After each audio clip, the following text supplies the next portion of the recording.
pessoal. Continuando com as doenças negligenciadas, a gente vai entrar agora na hanseníase.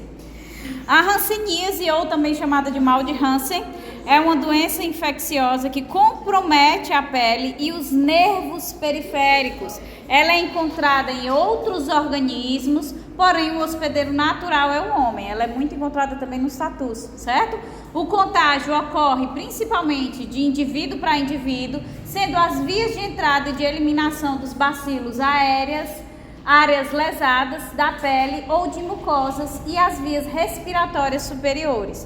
Isso aqui eu digo principal por quê? Porque já tem estudos mostrando que ocorre a transmissão do tatu para as pessoas, mas ainda está em processo, né? Então ninguém confirma nem desconfirma. Então o principal é de indivíduo para indivíduo. A etiologia, né, o agente causador da hanseníase é o Mycobacterium lepra, e aí a gente já consegue fazer a associação com a tuberculose, porque é do mesmo tipo, né, Mycobacterium, só que é que o que vai mudar. Lá na tuberculose ele não era nem gram positivo, nem gram negativo, né? Já aqui no caso, ele vai ser um bacilo gram positivo, mas também vai ser álcool ácido resistente. Se ele é álcool ácido resistente, quando passa pelo processo de descoração do método de gram, não vai funcionar. Então, por isso que ele também vai ser corado apenas pelos métodos de Wade ou também, como da tuberculose, dizia Nielsen, certo? Que é o corante vermelho, a carbofucsina.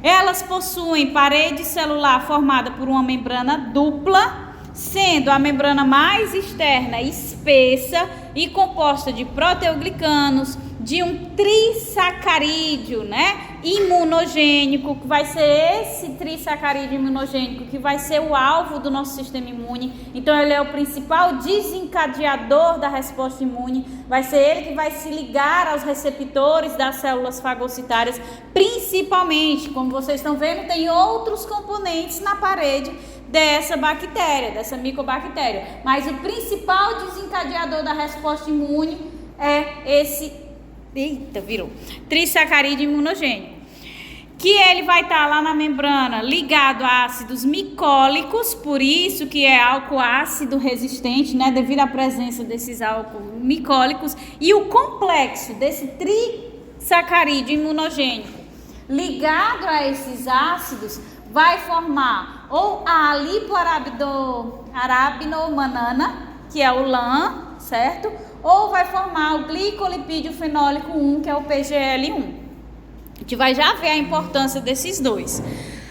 Então, esses dois componentes que são formados a partir da complexação do trissacarídeo imunogênico aos ácidos micólicos estão envolvidos na capacidade de penetração desse micro-organismo nas células fagocitárias e na sobrevivência lá dentro. A gente vai ver ao longo da aula que a hanseníase, devido, acho que provavelmente ser também uma micobactéria, tem os mesmos mecanismos da tuberculose. Então ela é fagocitada lá nos macrófagos, mas não vai fazer a fusão com o lisossomo, porque também tem o mesmo mecanismo de evasão, para proliferar lá dentro e acontecer a mesma coisa que acontece lá na tuberculose, certo? Então, quem desencadeia a capacidade, o mecanismo de evasão lá dentro dos macrófagos é a presença ou do LAN ou do PGL1, certo? Isso na membrana mais externa, mais espessa, que vão ter todos esses componentes que tanto vão ativar a resposta imune, como vão ser responsáveis pela virulência da bactéria. E na camada mais interna, né, a segunda membrana mais interna, a gente vai ter que ela vai ser rica em lipopolissacarídeos, por isso que ela não vai corar pelo método de Gram, certo? O antígeno trissacarídeo imunogênico é supressor da resposta de células T e da produção do interferon gama, além de modular a produção do fator de necrose tumoral alfa por monócitos in vitro, estando, portanto, envolvido na patogênese da doença. É por isso que eu coloquei aqui que esses dois, né, é que estão relacionados principalmente à sobrevivência, portanto, à proliferação desse bacilo dentro das células. Porque esses dois complexos aqui, que é o trissacarídeo mais o ácido micólico, né, vai formar o LAN ou PGL1, que estão relacionados a essa capacidade, essa virulência maior do organismo. O genoma do bacilo, ele tem grande número de genes inativos. Isso demonstra que houve uma atenuação evolutiva desse micro-organismo. Ao longo do tempo ele foi evoluindo para se tornar menos virulento, menos danoso para o organismo. E a maioria das pessoas vai ser resistente, principalmente devido ao complexo de histocompatibilidade, certo? Então as pessoas têm lá as suas variações genéticas e a maioria vai ser resistente, porque a maioria tem uma carga genética associada à resposta, né, pela apresentação de antígenos, dos linfócitos, etc., para esse bacilo, certo? É uma imunidade natural. Aquelas pessoas que vêm a desenvolver a doença provavelmente têm alterações genéticas nos genes que codificam o complexo de histocompatibilidade, tá? E aí, para a gente detectar se a pessoa tem, né, imunidade à hanseníase, não tem imunidade, se ela está respondendo ou não, o principal teste que é realizado é o teste do Mitsuda. E o teste do Mitsuda, ele vai ser mais ou menos como o teste lá que a gente viu da tuberculina. A tuberculina, ela detecta se está tendo resposta das células T, né, para a proteína do bacilo. O Mitsuda, ele detecta a mesma coisa, se está existindo a presença das células T. Então, se tem presença de células T respondendo ali àquele bacilo, então a imunidade da pessoa está ok, então Mitsuda positivo. Se não tem presença de células T, então a imunidade da pessoa não está ok, Mitsuda negativo, certo? Existem alguns outros testes que é o que a gente vai ver no final, que eu coloquei lá para vocês. Então, mas a virulência, ela se mantém em células nervosas e em outras de indivíduos suscetíveis. Então, essa capacidade de responder aos bacilos, ela se dá em todas as células do organismo, exceto nas nervosas e, obviamente, como eu já mencionei, aqueles indivíduos que estão imunodeficientes e imunossuprimidos. Como o contato humano é a forma de contágio, quanto mais íntimo e prolongado, maior a possibilidade de se adquirir a infecção. O período de incubação é de 2 a 5 anos para todas as formas da doença, certo? Que a gente vai já ver que tem várias formas e todas elas, para se desenvolverem, leva esse período aí de 2 a 5 anos. Então, como é que se dá a patogenia da hanseníase? Extremamente similar ao que acontece lá na tuberculose. Após a fagocitose do Mycobacterium leprae por macrófagos, esses macrófagos vão secretar a interleucina 12, que aí vai favorecer a diferenciação de linfócitos T no perfil TH1, certo? Esses linfócitos vão ser apresentados aos antígenos do Mycobacterium que foram degradados pelos macrófagos que conseguiram realizar a fusão do lisossomo com o fagossomo, certo? Da mesma forma, aí vai proceder a ativação do linfócito do perfil TH1. Esse linfócito do perfil TH1 vai secretar quem? Vai secretar um interferon gama, principalmente, que capacita e ativa esses macrófagos para conseguir destruir esses bacilos. Além disso, ele vai secretar o fator de necrose tumoral alfa, né? Mais interleucina 12. Então, quando essa sequência de etapas acontece na resposta ao bacilo da hanseníase, a gente tem uma resposta imune eficaz, ou seja, que vai conseguir combater. Mas algumas vezes esses antígenos que são apresentados não são apresentados apenas, né, para os linfócitos T do perfil TH1, que é quem desenvolve a resposta eficiente. Algumas vezes eles também vão ser apresentados a linfócitos T do CD8, né, que são os linfócitos T citotóxicos. E aí o que é que acontece? Esses linfócitos T citotóxicos começam a secretar citocinas interleucina 4 e interleucina 10. O que é que a interleucina 4 e a interleucina 10 fazem? Elas fazem a diferenciação dos linfócitos no perfil TH2. O perfil TH2, ele responde a quê?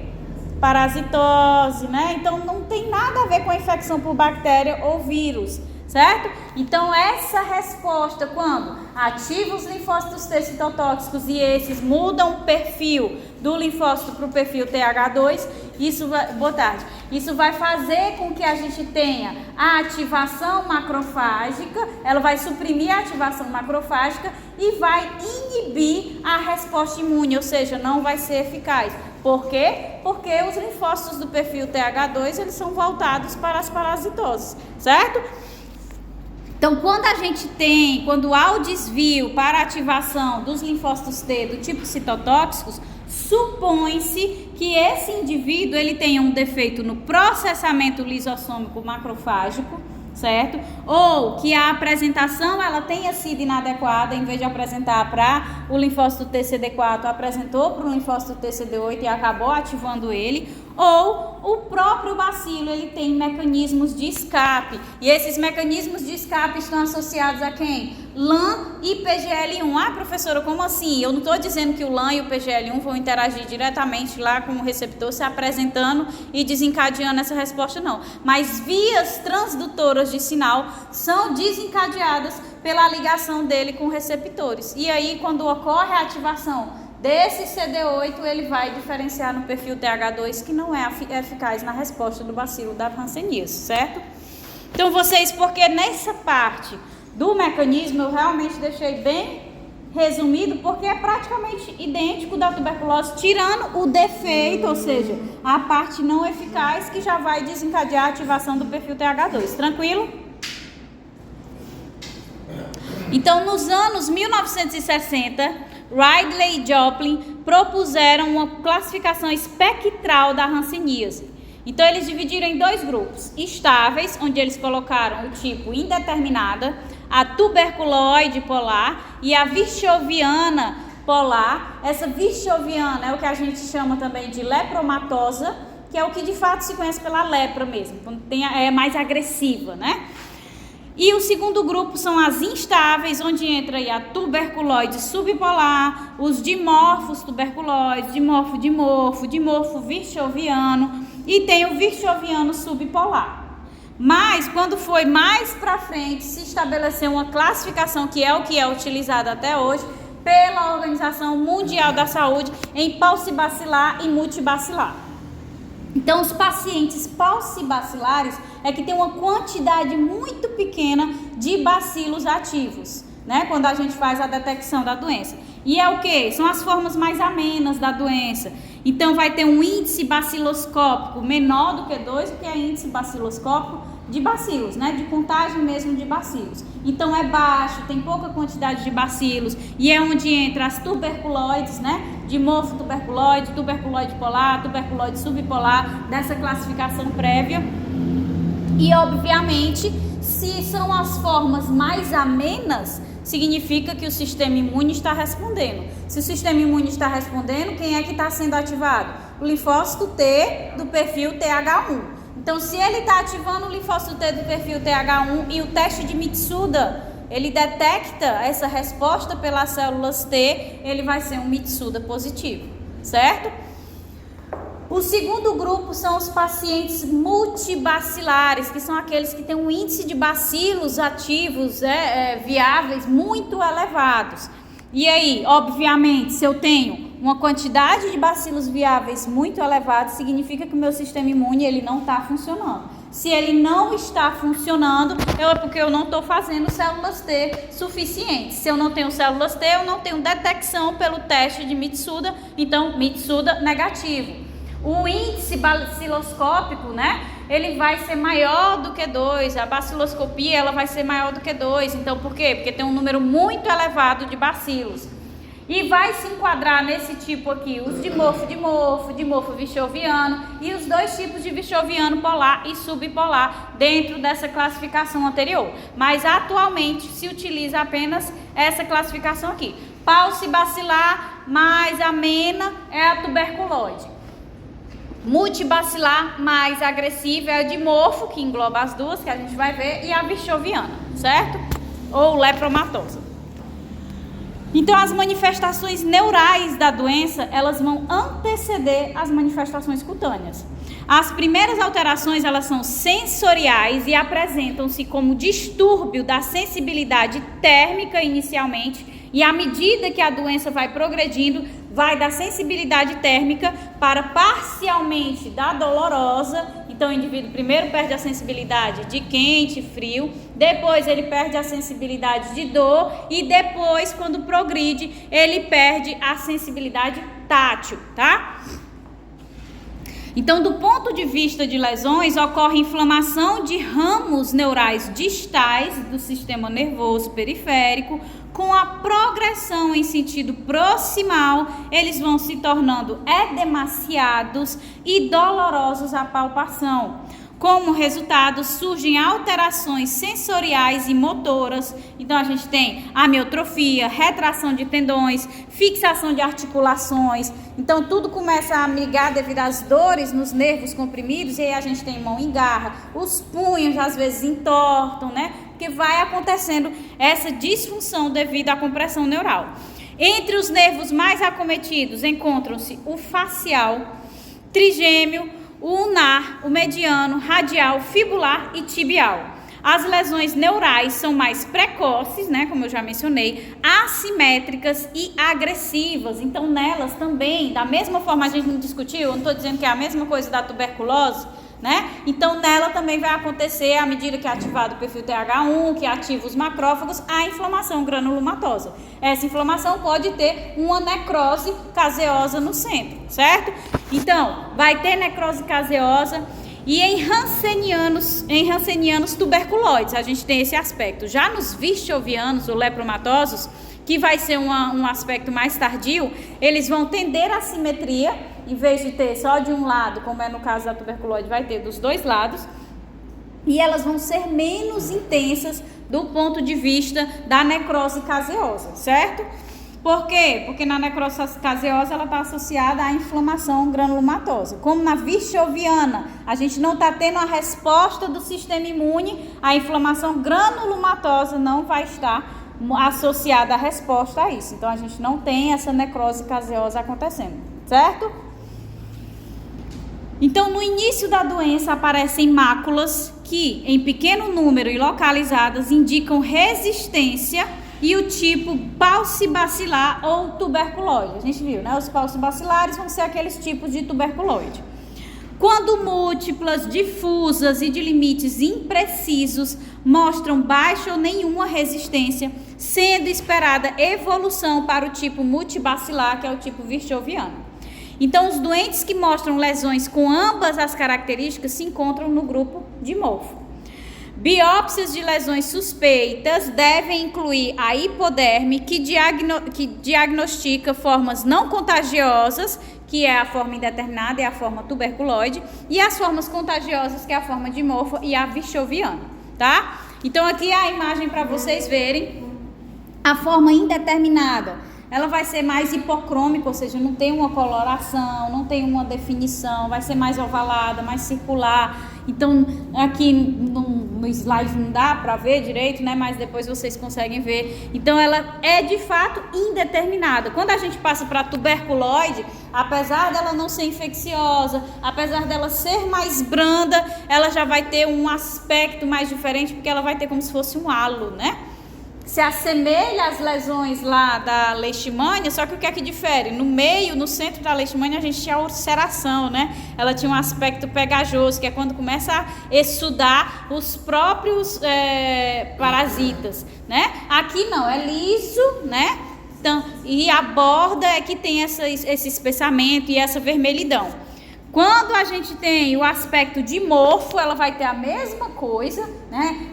O aspecto da tuberculoide, com essa característica central em volta, pela um halo vermelho, né? Mas também vai ter a formação de pápulas, de erupções, de úlceras, característica da forma virchoviana. E quando a gente parte para a forma virchoviana, a gente vê que ela é bem mais agressiva, tem mais em questão de quantidade, certo? E ela tem muitas vezes a ulceração associada. Vamos lá. Então vamos começar a entrar em cada um dos tipos, né? Então, na hanseníase indeterminada, surge em geral em indivíduos que convivem diretamente com pacientes bacilíferos, ou seja, que têm a doença, com as formas de morfo avançada ou a forma virchoviana. Por quê? Foi que a gente acabou de ver. A indeterminada e a tuberculose não são infecciosas. As que são infecciosas, né, que transmite, é a dimorfa e a vichoviana. Então, as pessoas convivem com essa pessoa que tem a infecção e aí passam o período de incubação de 2 a 5 anos para vir expressar alguma sintomatologia da doença na forma indeterminada. Clinicamente, ela se manifesta por máculas hipocrômicas, ou seja, não tem coloração, acrômicas, eritematosas ou eritemato-hipocrômicas, de limites imprecisos, com alterações da sensibilidade. Pode ser apenas isso, né? Que as campanhas predominantes em torno disso, da forma indeterminada. Se você tem alguma lesão, não tem coloração, não tem pelo, não sua, aí gira em torno da forma indeterminada, por quê? Porque normalmente é o início, né? A gente vai ver que as outras muitas vezes derivam da indeterminada. Então, quanto mais precoce se detectar, menores os danos que vai se causar. Já que os impactos neurais iniciam bem antes. Então, se a gente já chega para tratar lá no final, o impacto neurológico já foi muito maior. Então, nas lesões existem anestesia, anidrose e alopécia. Então, a pessoa não sente dor no local da lesão, ela não sua no local da lesão e ela não tem mais os pelinhos, certo? As lesões cutâneas, elas vão ser normalmente ovalares ou circulares, vão ser isoladas ou podem ser confluentes, podem começar a se conectar, de localização e número variáveis e podem permanecer estáveis por longo tempo, regredir em cerca de 40% dos casos ou evoluir para as outras formas do mesmo período de incubação, de 2 a 5 anos, para evoluir para os demais casos. Então, a hanseníase indeterminada, ela surge em geral em indivíduos. Porque eu não botei a imagem. Eu era para ter botado tá aqui o 32.33. Eu não tirei aquilo ali e botei a imagem no outro. Mas é a mesma coisa. Aí a imagem é aqui, ó. Tá aqui, hipocrômica, né? Não tem coloração. Aí, normalmente, se a gente pudesse ver de perto, veria que não tem pelo. Se a pessoa fizesse um suor, que tem até um teste que aplica a substância que estimula a sudorese, não sua nesse local. Aí, além disso, a pessoa não vai ter dor, não vai ter a sensação térmica, porque vai perdendo a sensibilidade. E aqui é o aspecto histológico, que não dá muito pra gente identificar, mas enfim... Tem o aglomerado de linfócitos, né, que são as células mononucleares que estão envolvendo o local. Vai ter o processo de formação da inflamação granulomatosa, então começa a ter o acúmulo em torno dos bacilos, certo? Porque é o mesmo esquema que acontece lá na tuberculose. Segundo tipo, não infeccioso, mais brando, a hanseníase tuberculoide. Então, a tuberculose, ela resulta de evolução lenta ou rápida, ou seja, de 2 a 5 anos, da forma indeterminada. E manifesta-se por lesões de transição ou máculo-anestésicas com expansão das bordas. Então, as bordas, elas são eritemato pardacenta ou castanho violáceo com pequenas pápulas centrais. Então, é o que a gente está vendo, né? É os anéis em volta com as pápulas centrais nesse processo. Então, já muda a característica. A gente já tem um halo como se fosse um halo inflamatório em volta, certo? Então, são bem características as lesões em raquete e o abscesso do nervo. Por quê? Porque iniciou a indeterminada, a tuberculose ela vai evoluir da indeterminada, então a gente já tem aí mais ou menos um intervalo de 4 a 10 anos para a manifestação da tuberculose. Então, durante todo esse período, que foi que a gente viu no início?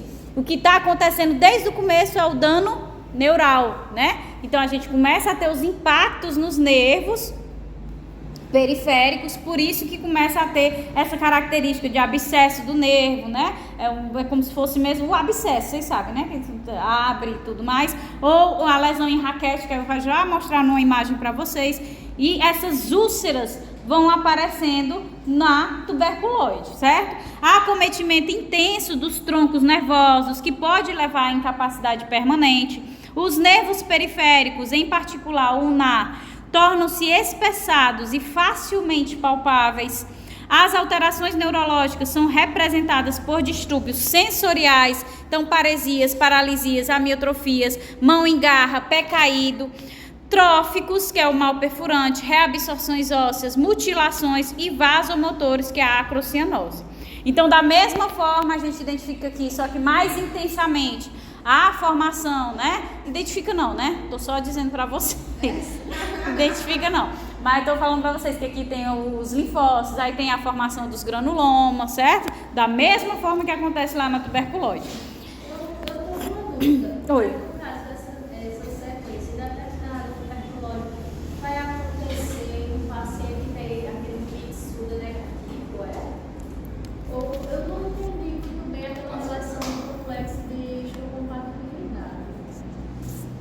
Não tem muita relação. Vamos esquecer o complexo de histocompatibilidade, vamos focar nas células T, do perfil TH1.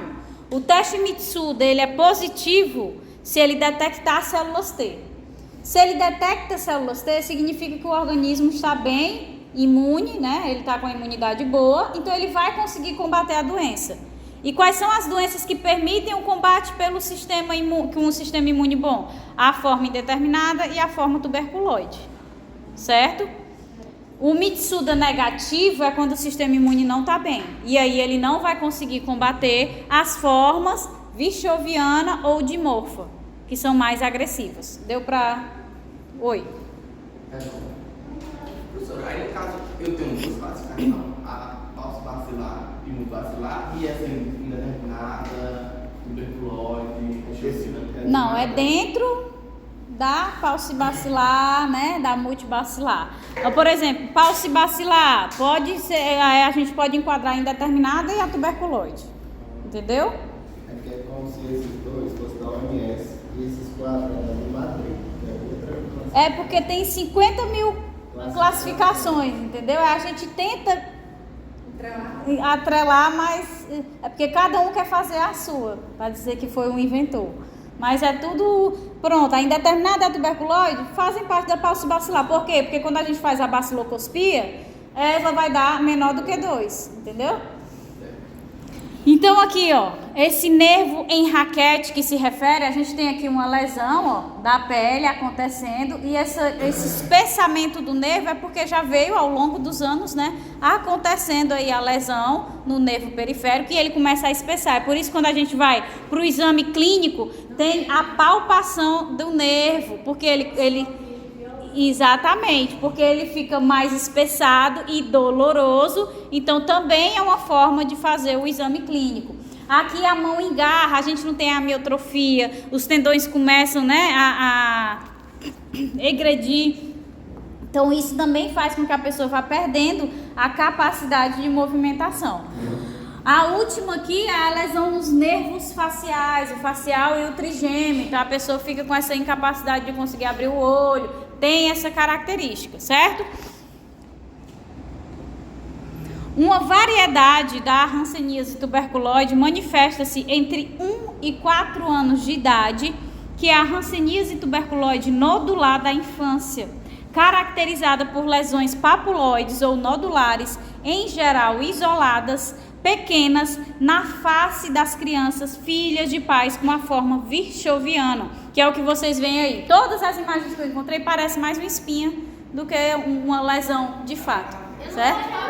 Ah, não dá pra ver, né? Vixe, Maria, eu não tô vendo mesmo, não. Tá por aqui, viu? Tá por aqui. Aqui, ó, no telefone.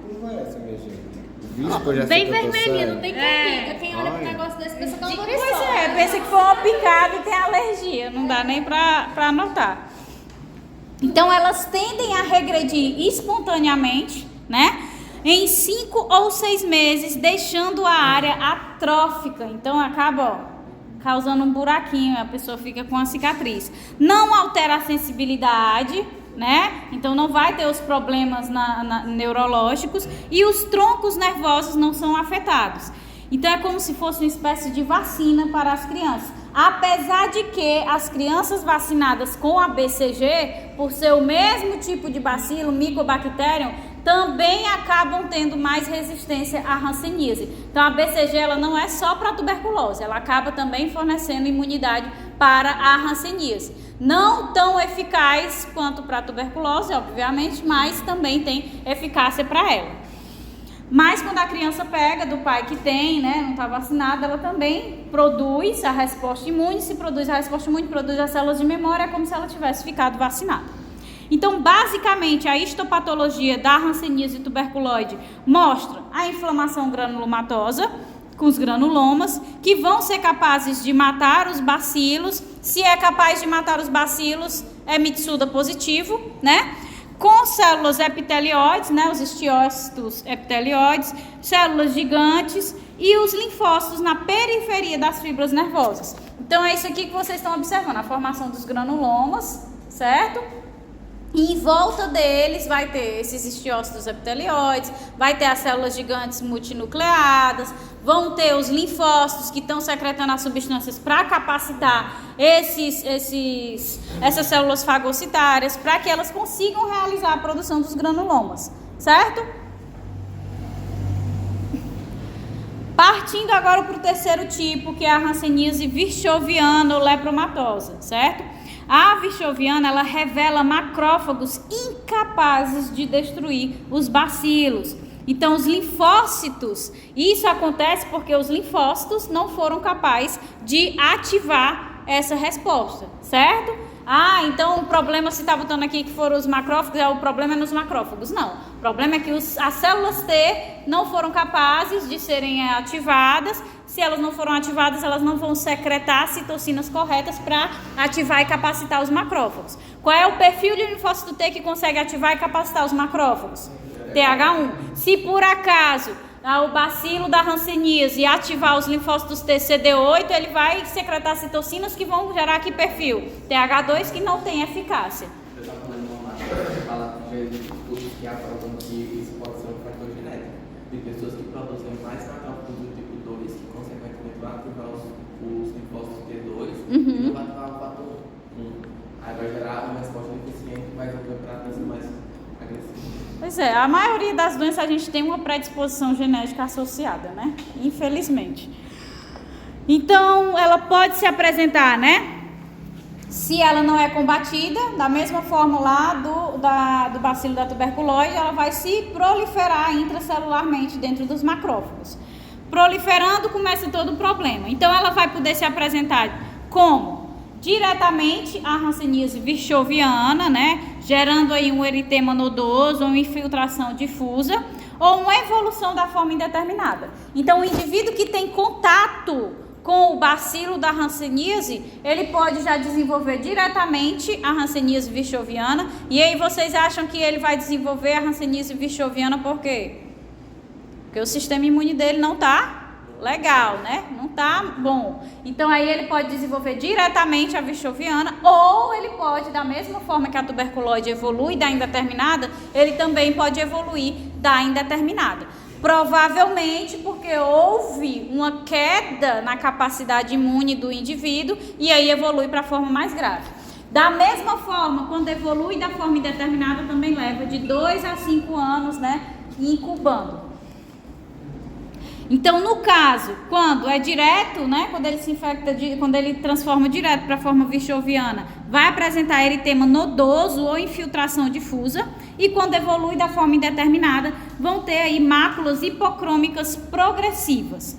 Então, os pacientes inicialmente que são indeterminados, né, e vão evoluir para a virchoviana, eles têm um grande número de lesões que, ao se confluírem, né, começarem a se conectar, conferem um aspecto hipocrômico difuso, e quando progride, segue-se a hanseníase virchoviana, onde começa a desenvolver o eritema nodoso, difuso, com pigmentação ferruginosa de quase todo o tegumento. Então a gente vê que as lesões, né, elas são bem mais escuras, que é como se fosse esse acúmulo mesmo de ferro. Então tem essa coloração meio púrpura, mais escura, mais amarronzada.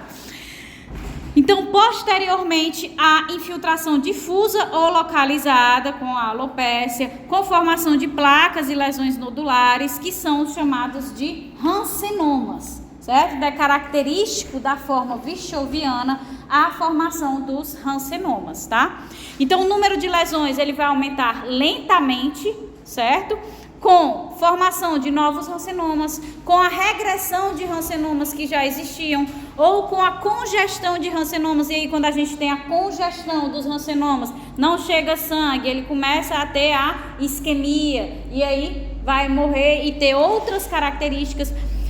Então a gente observa rancenomas em vários estágios evolutivos na forma vichoviana, porque tanto está tendo novos, como está tendo aqueles que estão sendo destruídos, como está tendo aqueles que estão regredindo, ou seja, que estão cicatrizando, certo? Então, sem resistência à disseminação bacilar, né, que é a característica da vichoviana, não tem ninguém para combater os bacilos, eles vão invadir não só a pele, como também os órgãos internos. Então, invade aqui pelas vias respiratórias, causando lesão nasal, causa perfuração do septo, né? E aí a pessoa tem dificuldade para respirar, causa lesão na laringe, a pessoa tem dispneia, porque o ar vai passar de forma errada, porque tem um orifício, tem uma lesão.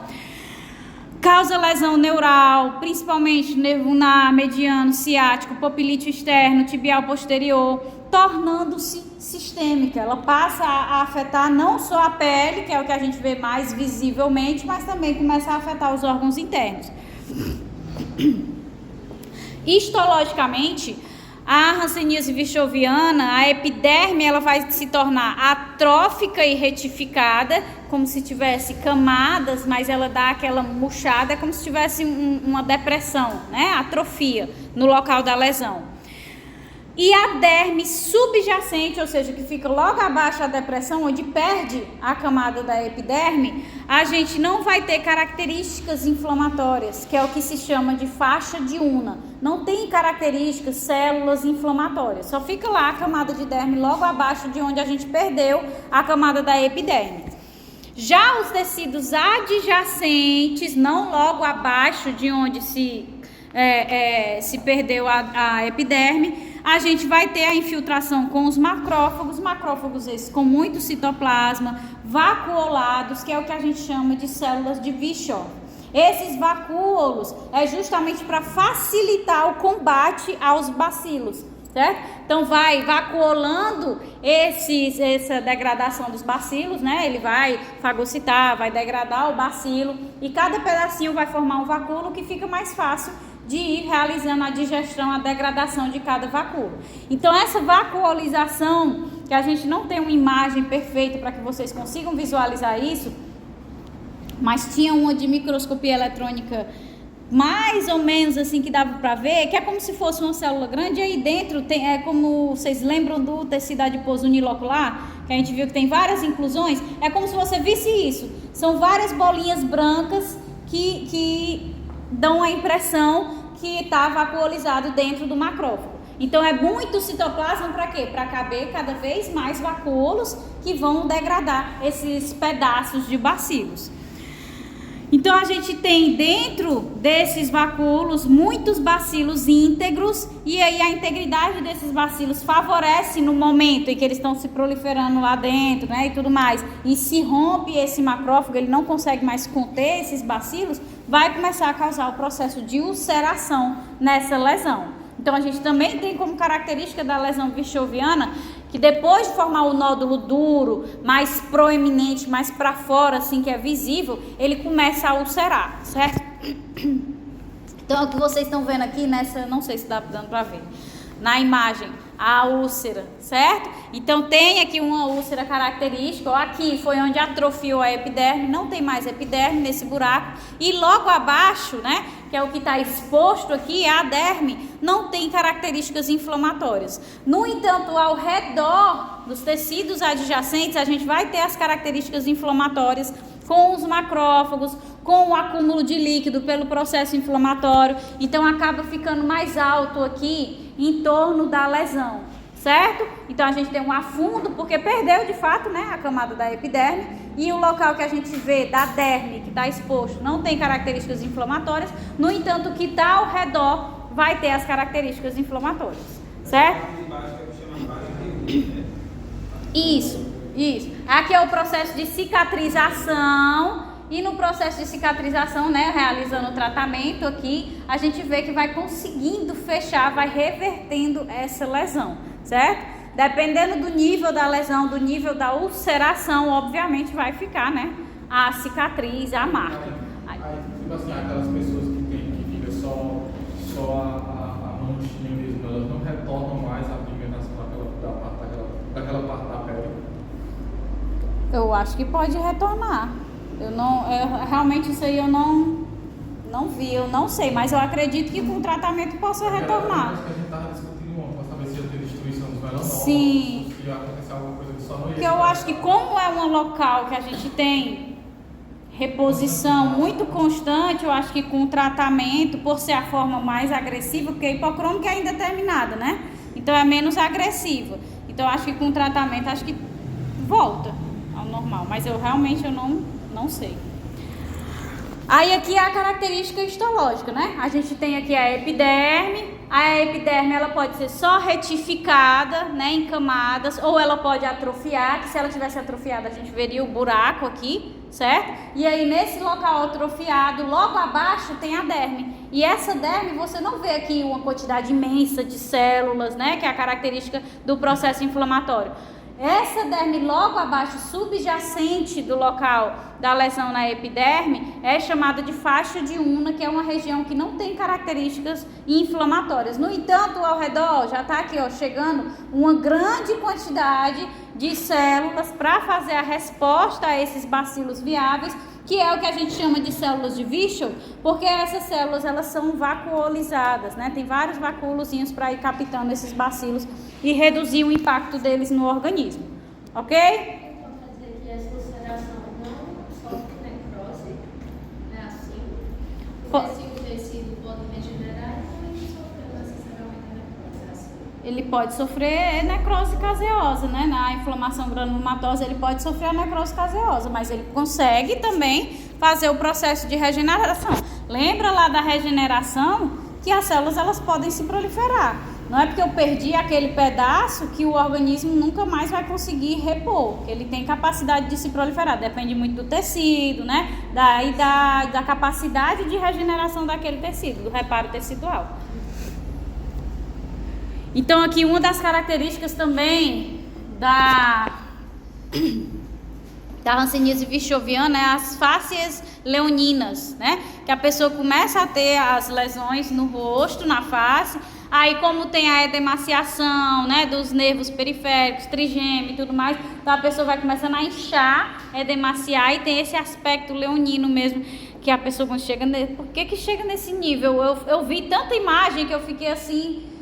Por que, meu Deus? Não procura alguma coisa, alguém faz alguma coisa, porque olha...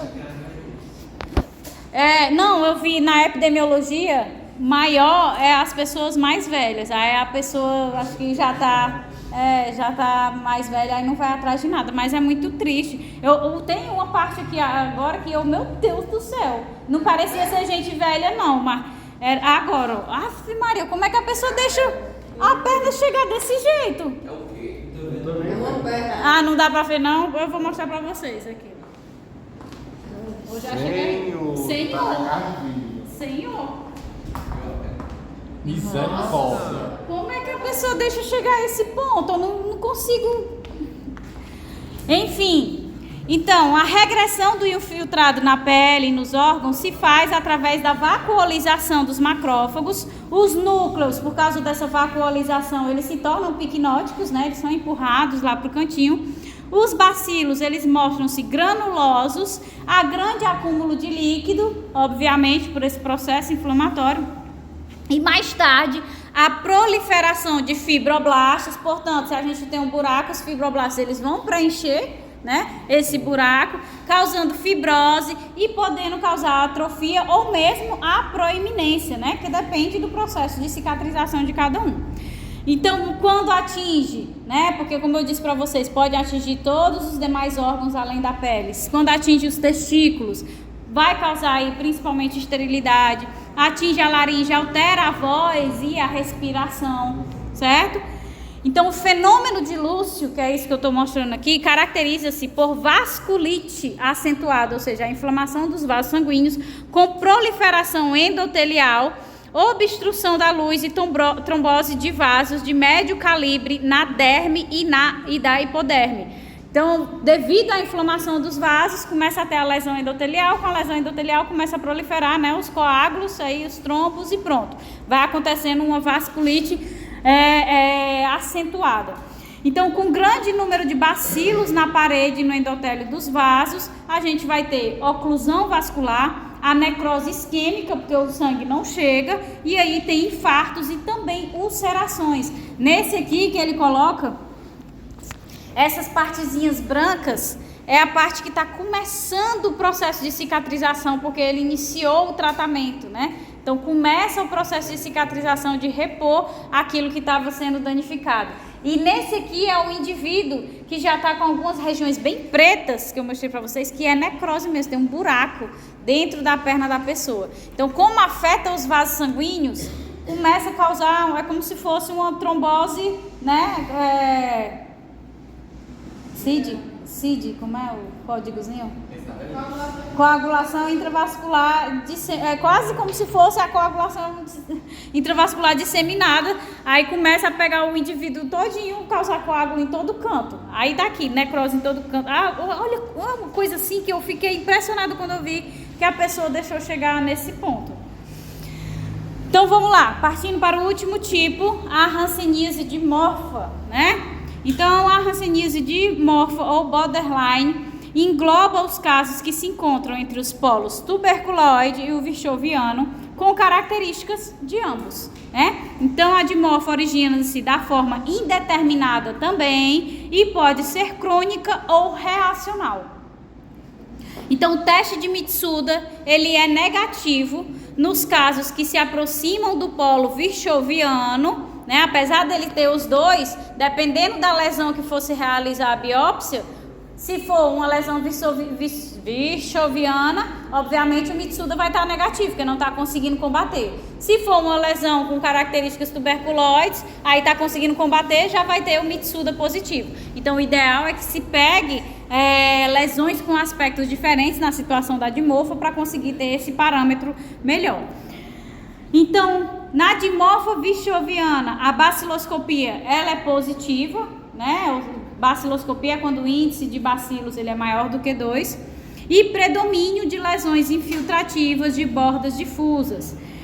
Quando está mais próximo do polo tuberculoide, que é a dimorfa de tuberculoide, o Mitsuda ele vai dar positivo, né? Porque tem resposta a esse indivíduo. A baciloscopia ela vai dar positiva também, o que já difere do que a gente viu lá no início, que para considerar ela de tranquila, né, mais branda, tem que ser com índice de baciloscopia menor do que 2, mas aos poucos as lesões cutâneas elas vão sendo bem delimitadas e sofrem infiltração difusa, e difusa é característico de quem? Do virchoviana. Então vai modificando aos poucos, por isso que a baciloscopia ela vai se mantendo elevada. Não tem a característica básica da tuberculose, que é uma baciloscopia baixa, com poucos bacilos viáveis.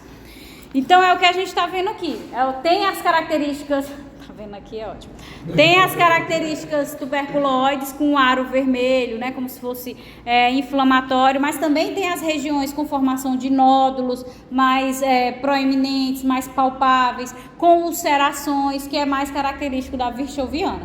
Pode ter lesões com os dois tipos juntos, né, confluindo, ou pode ter lesões separadas, uma com característica tuberculoide lá, aqui, e outra com característica virchoviana lá embaixo, certo? Então a hanseníase dimorfa ela tem comportamento instável do ponto de vista imunitário, por isso que ela está classificada dentro do grupo instável naquela primeira classificação lá, com participação variável dos componentes tuberculoide e virchoviano. A maioria dos diagnósticos se faz com 2 biópsias de lesões cutâneas distintas, ou seja, de características distintas, em que uma revela a estrutura tuberculoide e a outra virchoviana, que é para poder caracterizar de fato como dimorfo, certo? Esses indivíduos que têm a hanseníase dimorfa, na maioria das vezes eles alternam, né? Alternam mais virchoviano, depois está mais tuberculoide, depois está mais virchoviano, depois está mais tuberculoide. Fica alternando. Clinicamente, ela vai se assemelhar à tuberculoide, embora haja maior comprometimento do estado geral e do sistema nervoso periférico, além de edema intenso das mãos e dos pés. Os surtos são persistentes, o que aproxima esses casos dos vichovianos. Os dimorfos crônicos apresentam lesões com aspecto tuberculose ou vichoviano, e eles têm situações reacionais, que é o que a gente vai já ver, tá? A gente vai ver agora. Não vai já ver não, nós vamos ver agora. Então, nós temos alguns estados reacionais dentro da hanseníase. Vocês têm visto desde o começo, dentro de todos os tipos, que tem um período de incubação de 2 a 5 anos, em que a gente tem as manifestações, certo? Só que dentro desse período de incubação, alguns indivíduos apresentam os estados reacionais, que estão associados a processo de inflamação aguda. Picos de inflamação aguda que acontece diferente, não, mesmo sem estar dentro dos 2 anos, sem estar dentro dos 5 anos. Ah, eu passei 5 anos com forma indeterminada, agora que eu vou passar o período de incubação das outras formas. E nesses estados reacionais não segue essa periodização, certo? Então, uma característica da hanseníase é a sua evolução crônica, lenta e silenciosa, certo? No entanto, podem haver episódios reacionais associados à inflamação aguda ou subaguda, cutânea ou extracutânea, geralmente após tratamento específico. 30% das pessoas que moram numa área endêmica e possuem a hanseníase apresentam os estados reacionais, que são aqueles que causam maior dano mesmo, desconforto para os pacientes que possuem a doença, certo? São esses episódios de inflamações agudas. Então, apesar dos aspectos clínicos distintos, há em comum a ação do interferon gama, do fator de necrose tumoral alfa e da interleucina 12. A gente pode dividir esses estados reacionais em 2 tipos. Há o estado reacional do tipo 1, ou que também é chamado de reação reversa, que acontece em pacientes dimorfos ou borderline, né, que é o dimorfo tuberculoide ou dimorfo, e a reação, o estado reacional do tipo 2, que ocorre em doentes dimorfo vichoviano e vichoviano, tanto o polar como o subpolar, certo? Então, a gente não vê aqui nos estados reacionais, que, como eu falei, causam mais dano, mais desconforto para o indivíduo, o tuberculoide nem o indeterminado, né? Então, os que vão ter esses processos que causam esses danos, esses desconfortos, são os infecciosos, que é o dimorfo e o vichoviano. O quê? Aqui. Dimorfo tuberculoide, mas é o dimorfo. Ele não é o tuberculoide que eu digo, o tuberculoide, hanseníase tuberculoide. Dimorfo tuberculoide é porque ele tem os 2. Ele não tem só o tuberculoide, ele também tem o vichoviano. Só que predomina, quando a gente vai fazer, quando é dimorfo tuberculoide, predomina as lesões tuberculoides. Quando é dimorfo vichoviano, predomina as lesões vichovianas, mas tem os 2, certo? Quando tem os 2, quando é dimorfo, ele é infeccioso, certo? Então, só os infecciosos é que tem estados reacionais. Então, a reação do tipo 1 ou reação reversa corresponde a uma hipersensibilidade do tipo 4, desencadeada pela variação na quantidade de bacilos, que vai aumentar a quantidade de células da imunidade adquirida, especificamente as células T, certo? Hipersensibilidade do tipo 4 é aquela mediada pelas células T que a gente viu, né? É a mesma coisa que a gente viu na primeira aula. Então, o doente, ele modifica o seu estado imunitário, melhorando. Então, por exemplo, um indivíduo que tem a hanseníase vichoviana, devido a esse estado reacional que pode acontecer antes do início do tratamento, durante o tratamento, ou até mesmo quando o indivíduo é considerado curado, pode acontecer um estado reacional. E aí esse indivíduo que é vichoviano, ele pode se converter no tuberculoide. Se ele se converte no tuberculoide, significa que o sistema imune dele melhorou e ele começou a responder. Se ele começou a responder, significa que as células T dele estão ok. Se as células T dele estão ok, ele vai ter o Mitsuda positivo, certo? Mas nessa reação do tipo 1, essa reação reversa, também pode ocasionar a piora do paciente. Em vez de ter a melhora, pode ocasionar a piora. E aí um paciente que começou o tratamento, né, aqui da tuberculose, que não tinha problema nenhum, quando iniciou o tratamento, ele se converteu para vichoviano. Aí quando converteu para vichoviano, significa que o sistema imune dele foi afetado no processo. E enquanto o sistema imune dele foi afetado no processo, começou a descer a imunidade. Se não tem imunidade, não tem as células T. Se não tem as células T, Mitsuda negativo, certo? Pacientes com AIDS então com tendência a irrefrutinar, né? Sempre múltiplo. Ele é sempre, porque eles não têm a célula T, então vai ser sempre Mitsuda negativo, tem uma tendência maior a pegar a doença na forma mais grave. Mas o que Mitsuda é para você diagnosticar? Aí se você faz dar negativo, a pessoa vai acabar piorando porque você não sabe que ela está com a doença. Mas existem outras formas de detectar a doença, não é só pelo Mitsuda. O Mitsuda é mais para saber se a sua imunidade está funcionando. Não é para saber se você tem ou não a doença, é para saber se o seu sistema imune está respondendo, certo? Suspeita da doença e a pessoa... Exatamente. A gente vai já ver os outros testes associados. Na primeira aula que a gente teve isso, foi até uma coisa que eu trouxe para o PBL, porque lá no bloco 1 a gente falou sobre rancenismo. A mulher dizia várias vezes, a clínica é soberana, porque mesmo no laboratório das falsas vacilares, eles vão dar negativo. No laboratório delas duas. Então, você tem que analisar pela clínica, porque você vai deixar o paciente que está com uma indeterminada tuberculose sem tratamento, só porque o exame deu negativo. E o exame vai dar negativo, porque elas não têm a vaciloscopia acima de 2. Pois é. Aí está negativo. E não pode deixar sem tratamento, até porque... Até porque a gente viu que a indeterminada pode evoluir para as infecciosas, tanto a vichoviana como a dimorfa. Para a tuberculose também, mas das formas graves, a vichoviana e a dimorfa. Então tem que fazer o tratamento, né? Aqui, a tuberculose, se o paciente tiver um estado reacional do tipo 1 para piora, ele pode converter a tuberculose para a vichoviana. Então tem que ter tratamento. De forma infecciosa, nosso sistema imune já está imune. Exatamente. Na forma infecciosa, o sistema imune ele não está sendo eficaz. Ele está ativando ali principalmente os linfócitos TCD8, por fatores genéticos. E nos estados reacionais ocorre de forma infecciosa, né? Isso. E aí ocorre com a expressão de interleucina 12.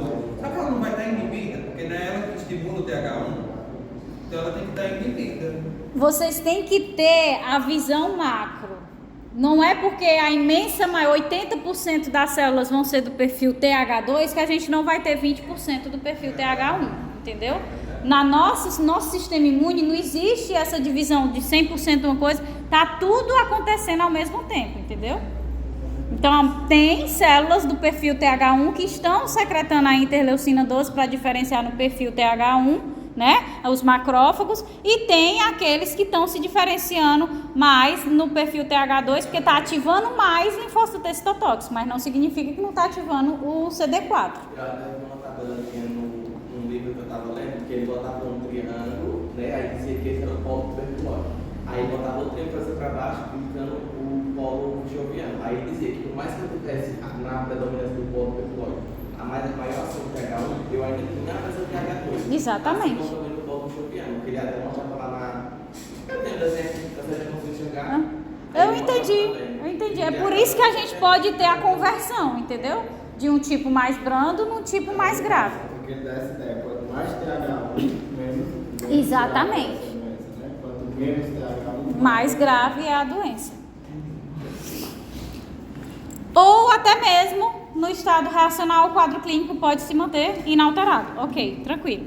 Então, o quadro clínico, ele caracteriza-se por alteração na cor das lesões, edema em lesões antigas que ainda não causavam mais dor, ou edemaciação e começa a ter de novo o processo do edema e aí causa a dor. Surgimento de novas lesões que deviam estar sendo controladas, principalmente se o indivíduo está sob tratamento ou se ele já está curado, como eu mencionei para vocês, pode ser antes, durante ou após o tratamento. Dor ou espessamento de nervos, né? As neurites também podem acontecer no estado reacional. As lesões pré-existentes e as que surgem novas mostram-se principalmente róseo-eritematosas, edematosas, né, edemaciadas, quentes, dolorosas, característica do processo inflamatório. E às vezes elas necrosam e ulceram, certo? Então, como os pacientes eles têm melhora imunitária, no caso da melhora, né, a primeira situação, pode evoluir para a cura, mesmo tendo esse processo aqui, certo? De geração de novas lesões, com processo inflamatório, que podem necrosar, que podem ulcerar, mas tendem a evoluir para a cura, mesmo nessa situação. Por outro lado, como é um processo inflamatório muito intenso, ele vai ter uma agressão neural muito intensa, podendo ocorrer necrose de nervos, formando fístulas na pele e surgem paralisias de várias regiões, certo? Que evolui para aquelas características da virchoviana que a gente viu lá e também da tuberculose, que é a paralisação do trigêmeo, do facial, que tem aquelas características, a mão engarra, o pé caído, que ele fica abaixado, certo? Então tem essas características pelo processo de curar e melhorou a imunidade. Então o sistema imune começa a atacar. Como ele está atacando muito, aí vai acabar causando também, além de matar os bacilos, também vai acabar lesando os tecidos. Então ele causa danos colaterais muito grandes no processo. Então, histologicamente, na reação do tipo 1 de piora, os granulomas tornam-se frouxos com aumento de bacilos íntegros. Se esses granulômulas, eles não conseguem mais conter os bacilos, né? Então os bacilos se proliferam. Então há uma piora do processo. Na reação do tipo 1 de reversão ou de melhora, os granulomas eles tornam-se mais organizados para conseguir conter os bacilos, com desaparecimento de bacilos íntegros, mas maior agressão neural, que foi o que a gente acabou de ver na mensagem anterior. Como o sistema imune está se tornando mais eficaz, ele vai responder melhor tanto aos bacilos, como também o processo inflamatório vai acabar lesionando os tecidos adjacentes. Então, tem essas características aqui, tá? Lesões anteriores que começam de novo a edemaciar, já estava cicatrizando no processo de cicatrização. Novas lesões começam a aparecer. A cor, normalmente róseo, né? Nesse esquema, começa a ter o processo de ulceração, então vai acarretar em danos para as outras regiões, no processo inflamatório, mas vai tender para a cura. Isso quando esse estado reacional do tipo 1 tende para a melhora. No entanto, existem situações em que ele tende para a piora. Quando ele tende para a piora, ele não vai ter tantos impactos no organismo. No entanto, a gente vai ter a proliferação dos bacilos, né? E aqui eu destaco para vocês, que eu não mencionei no início, que eu falei, professora, por que tem esse tempo de incubação, né? De 2 a 5 anos? Porque no caso do bacilo, né, da lepra, ele tem um tempo de proliferação muito maior. Não é como as bactérias do E. coli, que vai se multiplicar a cada 24 horas exponencialmente, tá entendendo? Ele leva muito mais tempo para se proliferar, certo? E o estado reacional do tipo 2 já vai ser uma hipersensibilidade do tipo 3. A hipersensibilidade do tipo 3 é mediada pelo quê? Por imunocomplexos, né? Então o quadro ele tem padrão de citocinas secretadas pelos linfócitos do perfil TH2, né? Porque está associado principalmente à forma virchoviana. A forma virchoviana é a forma infecciosa mais grave. Se é uma forma mais grave, mais infecciosa, é porque o sistema imune ele não está respondendo de forma eficaz. Quando é que ele não responde à hanseníase de forma eficaz? Quando ele ativa mais linfócito do perfil TH2 do que do perfil TH1. Então, isso vai formar imunocomplexos e pode apresentar exacerbação da imunidade celular do perfil TH2, tá? É mais frequente durante o tratamento, né? Pode acontecer antes? Pode acontecer depois da cura? Pode, mas é mais frequente durante o tratamento. Que promove a fragmentação dos bacilos. E aí, com essa fragmentação, a gente tem a liberação dos antígenos, né, consequentes dessa degradação. E aí, com esses antígenos, vai vir os anticorpos, né, vão se ligar formando os imunocomplexos. Esses imunocomplexos, eles não são corretamente eliminados, que é o que caracteriza a hipersensibilidade do tipo 3. Então, esses imunocomplexos se depositam nos tecidos previamente infiltrados e aí, clinicamente, surgem nódulos ou placas eritematosas demasiadas nas pernas, nos antebraços, nas coxas, nos braços, no tronco, na face, que são, pela ordem, os locais mais acometidos. Lesões extracutâneas também vão acontecer. Mais importantes são a linfadenite, a inflamação do sistema linfático, nefropatia dos rins, rinite no nariz, necrose do palato, aqui na boca, laringite, faringite, esplenite, hepatite. Então, vários danos que vão acontecendo devido ao estado reacional do tipo 2 e ao acúmulo desses imunocomplexos, que vão estar associadas, além dos danos aos sistemas, né, a febre, mal-estar, náuseas, vômitos e mialgia, certo? Então, pelo que a gente observa, é mais impactante o estado reacional do tipo 2, né? E por que a gente já consegue fazer uma associação com isso? De que, de fato, a gente já esperava. Porque como a gente viu, o estado reacional do tipo 2, ele está diretamente conectado aos pacientes que têm a forma virchoviana. Então, como é a forma mais grave, a gente já espera que vá dar uma coisa pior, né?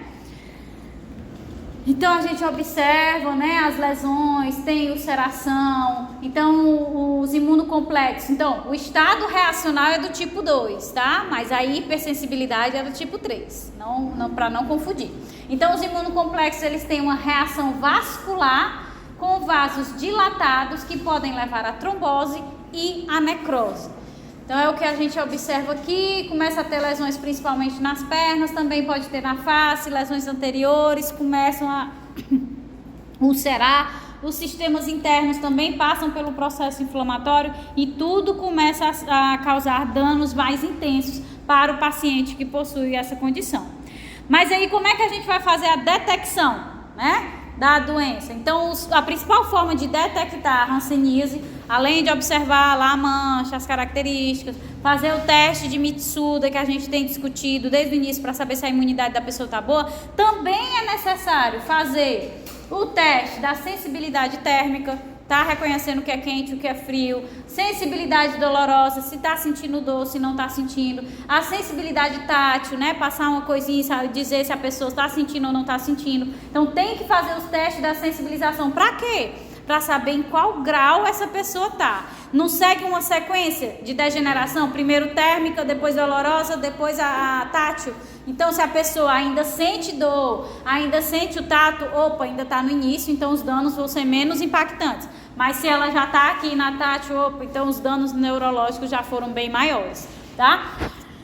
Além disso, tem também a palpação, né, dos nervos para saber se ele está edemaciado, dolorido, para associar ao diagnóstico da doença. Tem a baciloscopia, né? Não adianta eu fazer o Mitsuda e não fazer a baciloscopia. E essa baciloscopia, normalmente, ela pega 4 amostras da linfa, daqui dos 2 lobos da orelha e dos 2 cotovelos. Então, vai, espreme, atira a linfa e faz a baciloscopia para saber se o índice está acima de 2 ou abaixo de 2, para dizer se está na fase infecciosa ou não infecciosa, tá?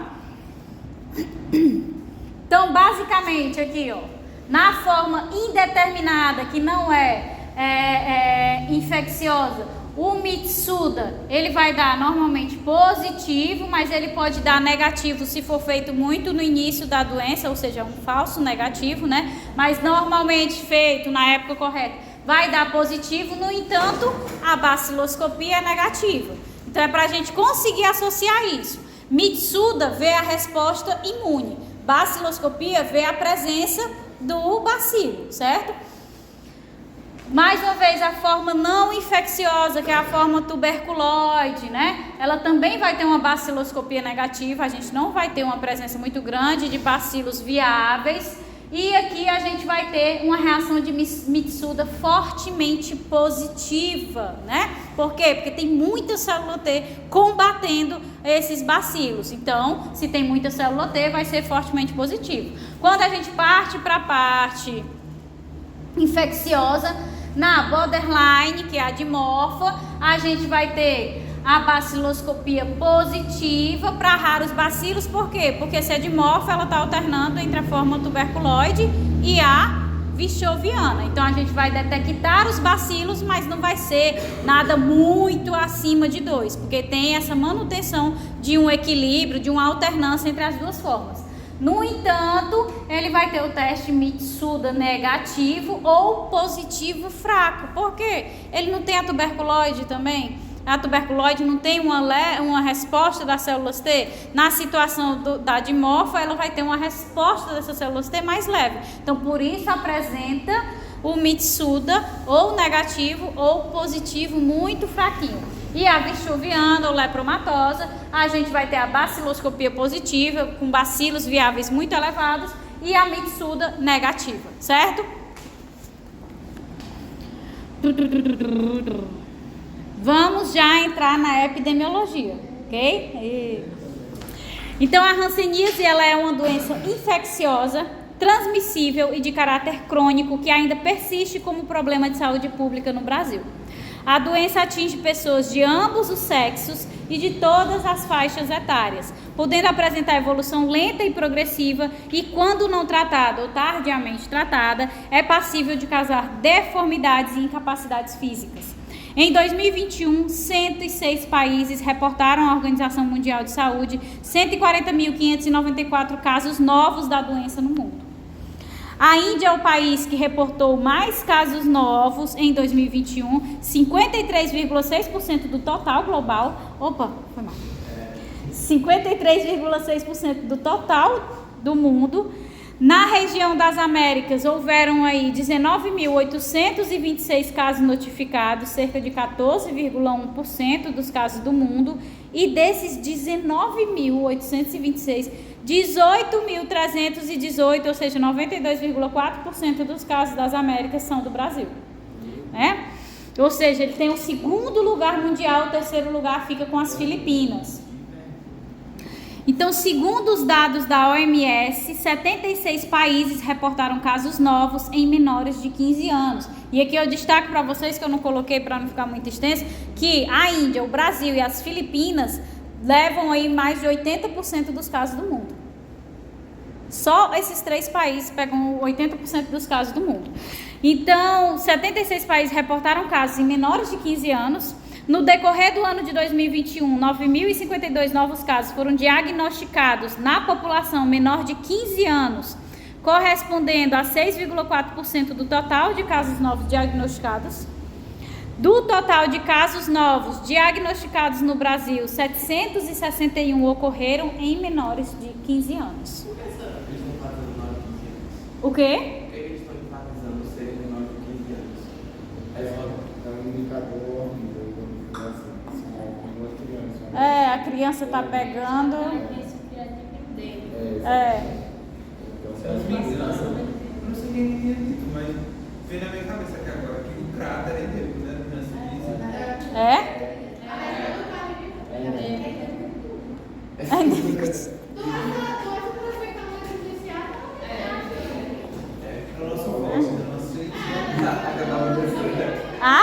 O cráter é ótimo, Fortaleza. Tô brincando.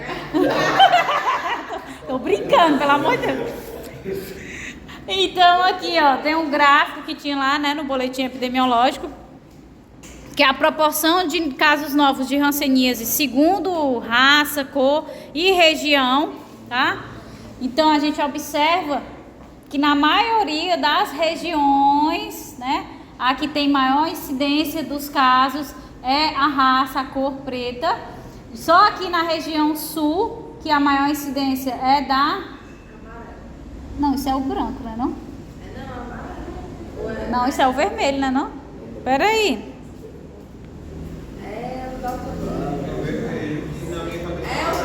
Aqui é vermelho, mas aqui é laranja. E esse aqui é amarelo. Esse aqui é amarelo, aqui não é laranja não. Aqui pra mim tá parecendo laranja esse e vermelho esse, mas aqui é laranja e amarelo. Enfim, a população branca no sul é que tem a maior porcentagem de casos, né? Aqui no Brasil? Não.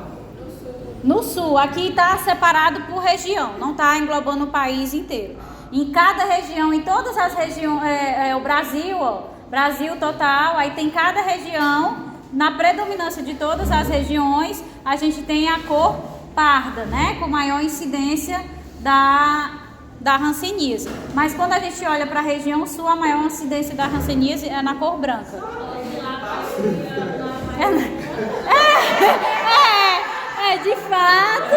De fato, não tem gente parda, né? Então como é que vai ter a maior incidência? Aí no Brasil a gente vê, mas aqui ó, no Brasil, ó, a maior incidência é de pardos, né? E o segundo é de brancos, né? O segundo é de brancos. A outra metade marrom. A segunda figura é a proporção de casos novos de hanseníase segundo escolaridade, região de residência, aí de 2016 a 2020. Então é a mesma coisa, né? Tem um Brasil lá no final e tem cada uma das regiões. Então quem tem o ensino fundamental incompleto é que tem maior incidência de casos de hanseníase. Isso para todas as regiões e para o país como um todo, certo? Então, de fato, é o que a gente associa lá do primeiro slide, quando a gente falou de doenças negligenciadas. É uma doença de pessoas de baixa renda, né? Das regiões mais pobres, das pessoas mais pobres, é onde predomina. Exatamente. Então, a gente pode classificar como determinante social, tanto da tuberculose como da hanseníase, as condições socioeconômicas. Então, em relação ao grau de incapacidade física, ou GIF, 8.492 casos novos foram diagnosticados com grau 2 de incapacidade globalmente. A Índia e o Brasil foram os únicos países que diagnosticaram mais de 1.000 novos casos com GIF 2 no momento do diagnóstico. O que foi? Então, a Índia notificou aí 1.863 casos com incapacidade de grau 2 e o Brasil 1.737 casos com incapacidade de grau 2. Então, a estratégia global de hanseníase, que é de 2021 a 2030, traz uma mudança significativa na abordagem ao enfrentamento da hanseníase no mundo. As estratégias anteriores estavam direcionadas para a eliminação da hanseníase como problema de saúde pública, enquanto a nova estratégia centraliza esforços para a interrupção da transmissão e o alcance de 0 casos autóctones. Meu Deus! Autóctones. Às vezes dá uma travazinha, né? 0 hanseníase, 0 infecção e doença, 0 incapacidade e 0 estigma e discriminação, né? Vai conseguir?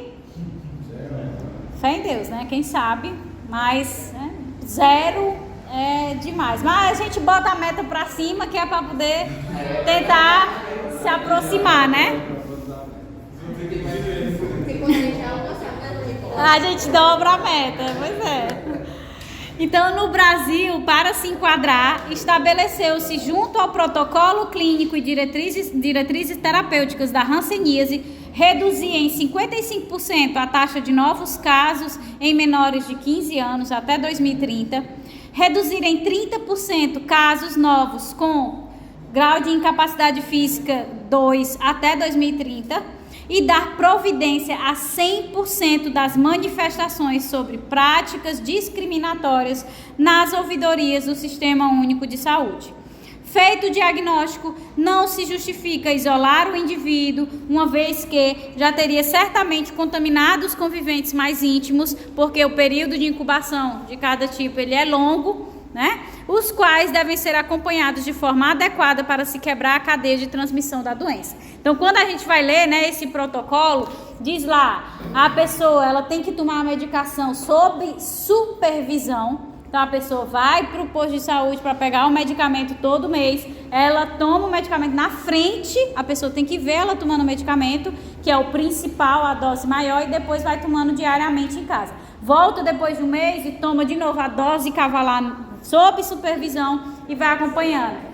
A pessoa que deu os exames positivos, está com a doença, ela vai ser acompanhada e já vai o acompanhamento na casa dela também, porque já se deduz que os indivíduos com os quais ela convive também foram infectados e já precisam do acompanhamento.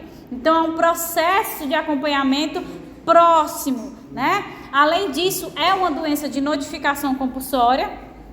Então tem que fazer a notificação para identificar se tem novas áreas endêmicas, se tem uma proliferação de casos, de agravos. Então tudo isso está relacionado. A hanseníase, ela faz parte da lista nacional de notificação compulsória de doenças, agravos e eventos de saúde pública e, portanto, é obrigatório que os profissionais de saúde reportem os casos do agravo no SINAM. A análise dos dados do sistema é fundamental para identificar diferentes padrões de ocorrência da doença, as áreas de maior vulnerabilidade e as fragilidades na vigilância dessa endemia no Brasil. Ok?